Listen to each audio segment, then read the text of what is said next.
Let's all give a warm welcome to the former Vice President of the United States, Mike Pence. Mr. Vice President, good to see you, sir. Judge Deneen, a hard act to follow, I'll tell you that. You're listening to all of this. You were the Vice President. Would you ever leverage $1 billion to get a prosecutor in Ukraine fired?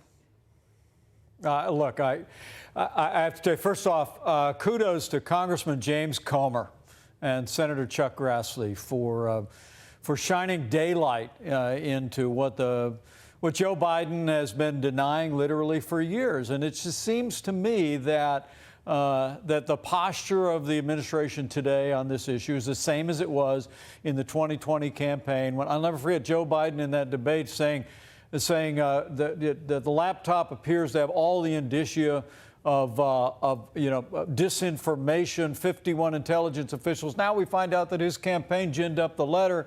The media was culpable in that, suppressed the laptop story. And when you look at the coverage today, with Fox as a good exception and maybe one or two others, I mean, it's extraordinary to see this two-tiered system of justice that is unfolding in America. And the fact that now this congressional committee has unveiled 20 different companies, $10 million from foreign nationals. The American people deserve the truth. And I'm confident that House Republicans are going to hold them accountable and bring the truth before the American people. Mr. Vice President, we'll get into more detail. I want to ask you about the involvement of the FBI in the lead-up to the 2020 election. They had Hunter's laptop in December of 2019. They verified it in the spring of 2020, according to John Solomon. And yet they had FBI agents pre-bunking the Hunter laptop story with big tech companies on a weekly basis before the election. And now we're told that letter that you referred to with 51 former intel officials, that active CIA employees were recruiting people to sign that letter that they used, quote, so that Joe Biden could have a talking point against Donald Trump in an upcoming debate. Right. Well, it's all breathtaking. And let me just say to you and all your viewers and your great audience there, that I can't comprehend any of this. When I was Vice President of the United States, my son wasn't sitting on the board of a foreign corporation. He was sitting in the cockpit of an F-35 in the United States Marine Corps defending our country. And the truth of the matter is, I think the American people look at this. Thank you.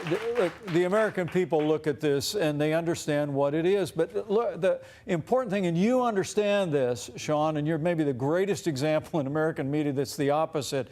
What we see here is this unholy alliance between the mainstream media and liberal Democrats that essentially collude to suppress these stories. It would be a year and a half after the 2020 election before the American people found out what the Biden family probably already knew, and that was Hunter's laptop.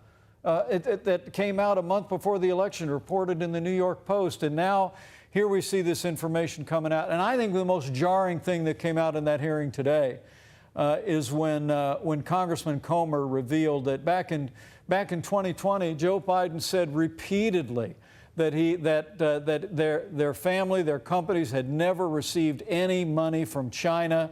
Now, using the subpoena power of the Congress, going to bank records, they have found out that Chinese money flowed into accounts controlled and owned by the Biden family. Look, the American people deserve answers, and I am so proud of members of Congress for holding them accountable. This is why we have a separation of powers under the Constitution, and this is why the Congress has the authority they have, and they've got to get to the bottom of it. They've got to hold Joe Biden and his family accountable for the truth.